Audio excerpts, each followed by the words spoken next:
Varicose veins వ్యాధికి కేవలం 30 నిమిషాల్లో చికిత్స. కాల్ చేయండి 9989527715. వేదికను పురస్కరించుకుని సంక్రాంతి భోగి పండుగని సందర్భాన్ని పురస్కరించుకుని అమరావతి మన రాజధాని, ఆంధ్రప్రదేశ్ రాజధాని, ఇక్కడి నుంచి రాష్ట్ర మన ప్రజలందరికీ సంక్రాంతి శుభాకాంక్షలు. ఈ వేదిక పైన ఉన్న పెద్దలు, మాజీ ముఖ్యమంత్రి, ప్రస్తుత ప్రతిపక్ష నాయకులు శ్రీ నారా చంద్రబాబు నాయుడు గారికి మనస్ఫూర్తిగా నా హృదయపూర్వక నమస్కారాలు. ఈ వేదిక పైన ఉన్న తెలుగుదేశం నాయకులకి, పెద్దలకి, జనసేన నాయకులకి, ప్రతి ఒక్కరికి పేరు పేరున హృదయపూర్వక నమస్కారాలు, సంక్రాంతి శుభాకాంక్షలు. ముఖ్యంగా ఇక్కడికి వచ్చిన అమరావతికి రాజధాని కోసం, 5 కోట్ల ప్రజల రాజధాని కోసం 33,000 ఎకరాలు ఇచ్చిన ఇక్కడికి వచ్చిన రైతు కుటుంబాలకి, రైతులకి, ప్రతి ఒక్కరికి మనస్ఫూర్తిగా మీ అందరికీ నిజమైన సంక్రాంతి శుభాకాంక్షలు. గత 4 సంవత్సరాలుగా ఈ రాష్ట్రానికి పీడబట్టింది. ఆ పీడ తొలగిపోయే టైం అయింది. ఆ కీడుని, ఆ పీడని ఈ రోజున భోగి మంటల్లో కాల్చేశారు. నాకు మీ కష్టాలు తెలుసు. ఆ రోజున మన పార్టీ ఆఫీసుకు కూడా మీరు వచ్చి మీ మీద దాడి జరిగి చాలా అనుచితంగా, దారుణంగా మిమ్మల్ని లాఠీలతో కొట్టి రైతాంగాన్ని చాలా చాలా బాధ గురి చేసి నాకు కలిసివేస్తుంది. ఈ రోజున తెలుగుదేశం కానీ జనసేన 2 కలిసి ఉన్నాయంటే మీ అందరి ఆవేదన, ఏడుపు ఆ రోజు నన్ను కలిసేసింది. మీ ఆకాంక్షల కోసం ఇందాక మాట్లాడుతూ ఉండగా తల్లి ఎకరం ఇచ్చానన్నా, నేను ఉన్న ఎకరం కూడా పోగొట్టుకుని ఆడబిడ్డలు పెంచుకుంటా ఉన్నానంటే ఆ ఆడబిడ్డకి, ఆ అక్కకి, ఆ చెల్లికి నేను మాటిస్తున్నాను, అమ్మ మేము ఉన్నాం, మీరు ఇచ్చిన ఈ త్యాగం మేము మర్చిపోం.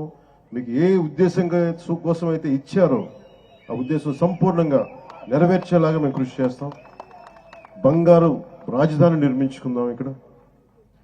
అలాగే మనం ప్రతిసారి నేను ఒక్కటే కోరుకున్నా, ప్రతిసారి అదే సభాముఖంగా కూడా ఈ రోజున అదే మాట చెప్తా ఉన్నాను. ప్రతిసారి మీరు జై అమరావతి అన్నప్పుడల్లా ఒకటి గుర్తుపెట్టుకొని, మీరు ఆంధ్ర కోసం, మీరు 5 కోట్ల మంది ప్రజల కోసం మీరు ఈ రోజున రాజధాని ఇచ్చారు. జై అమరావతితో పాటు జై ఆంధ్ర నినాదాన్ని కూడా మీరు తీసుకెళ్లాల్సింది. ఎందుకంటే మీరు అన్నప్పుడల్లా మీరు ప్రజలకు తెలుస్తూ ఉంటుంది మీరు చేసిన త్యాగాలు. కేవలం జై అమరావతి అంటే ప్రజలకి, 5 కోట్ల మంది ప్రజలకి అర్థం కావట్లేదు. కేవలం అది అమరావతి సమస్య అనుకుంటారు. ఇది అమరావతి సమస్య కాదు, 5 కోట్ల మంది ప్రజల సమస్య. ఈ రోజున మీకు వచ్చిన కష్టం రేపు పొద్దున్న శ్రీకాకుళం, ఇచ్చాపురంలో వస్తుంది. అటుపోతే మనకి ఇంకుల్ని కడపలోని పులివెందులో కూడా వస్తుంది. అందుకని ఇది రైతు అని యువజన శ్రామిక రైతు కాంగ్రెస్ అని పెట్టుకున్నారు, కానీ రైతుకి ఏమాత్రం న్యాయం చేయని ఈ వైఎస్ఆర్సీపీ పార్టీ ముందుగా మీకు ద్రోహం చేశారు. భవన నిర్మాణ కార్మికులకి ద్రోహం చేశారు. ఉద్యోగులకి సరైన డిఎస్సీ రిక్రూట్మెంట్ ఇవ్వకుండా మనకి డిఎస్సీ రిక్రూట్మెంట్ ఇవ్వలేదు. కానిస్టేబుల్స్ కి కనీసం సరైన ఉద్యోగ అవకాశాలు లేవు. ఏ విధంగా చూసినా ఉపాధి అవకాశాలు లేవు. వీటన్నిటినీ కలిసివేసింది. ముఖ్యంగా మీరు గుర్తుపెట్టుకోవాల్సింది, ఆ రోజున మీకు కౌలు రావట్లేదు అంటే ఆ రోజున జనసేన మీకోసం ముందుకొచ్చి మీకు కౌలు పడేలా మీకు మీ తరపున మేము పోరాటం చేశాం. మీకోసం ఆ రోజున కంచెలన్నీ వేస్తే, ఆ రోజున ఆడపడుచులు ఏడ్చి వేదనతోటి ఆ రోజు వస్తే, ముళ్ళ కంచెలు వేస్తే మేము మీకోసం దాటి ముందుకొచ్చాం. ఈ రోజు కూడా అదే. ఏదైతే తెలుగుదేశం జనసేన కలవకూడదు, విడిపోయే పోటీ చేయాలి, విడిపోయే పోటీ చేస్తే ఇంకొకసారి వైఎస్ఆర్సీపీ వస్తే, ఇంకొకసారి కనుక వైఎస్ఆర్సీపీ పార్టీ ఆంధ్రప్రదేశ్కి వస్తే ఇంకా మనం మర్చిపోవచ్చు దీని భవిష్యత్తు. చీకటి భవిష్యత్తు ఇది. ఆ చీకటి భవిష్యత్తు ఉండకూడదు, వెలుగు నింపాలి. అందుకని ఈ భోగి రోజున మనం జనసేన, తెలుగుదేశంతో కలిసి ఒక సుస్థిరమైన ప్రభుత్వం స్థాపించాలి, మీకు బంగారు భవిష్యత్తు ఇవ్వాలని మనస్ఫూర్తిగా నేను మీ అందరికీ తెలియజేసుకుంటా ఉన్నాను. అలాగే జనసేన రైతులకి అండగా నిలబడే పార్టీ.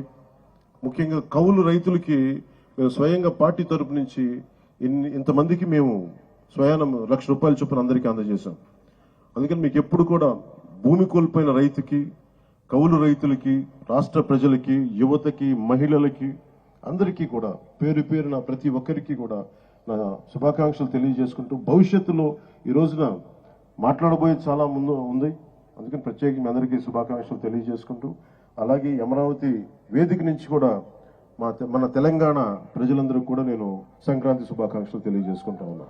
తెలుగు ప్రజలు ఎక్కడున్నా, విదేశాల్లో ఉన్నా, కర్ణాటకలో ఉన్నా, తమిళనాడులో ఉన్నా, తెలుగు ప్రజలందరికీ, భారతదేశ ప్రజలందరికీ మన అమరావతి కేంద్రం, మన రాజధాని నుంచి వారందరికీ సంక్రాంతి శుభాకాంక్షలు తెలియజేసుకుంటూ, వచ్చే సంవత్సరం జనసేన తెలుగుదేశం ప్రభుత్వంతో అద్భుతంగా మనందరం ఇక్కడ సంక్రాంతి జరుపుకుందామని తెలియజేసుకుంటాం. అందరికీ మనస్ఫూర్తి అభినందనలు తెలియజేసుకుంటూ, ప్రతి ఒక్కరికి పేరు పేరున ధన్యవాదాలు తెలుపుకుంటూ, ఈ సంక్రాంతి మీకు ఇది క్రాంతి, మార్పుతో కూడిన, విప్లవంతో కూడిన సంక్రాంతి. ఇది మీ అందరికీ వెలుగులు నింపాలని, కాంతితో పాటు క్రాంతి కూడా రావాలని మనస్ఫూర్తిగా కోరుకుంటూ సెలవు తీసుకున్నాను.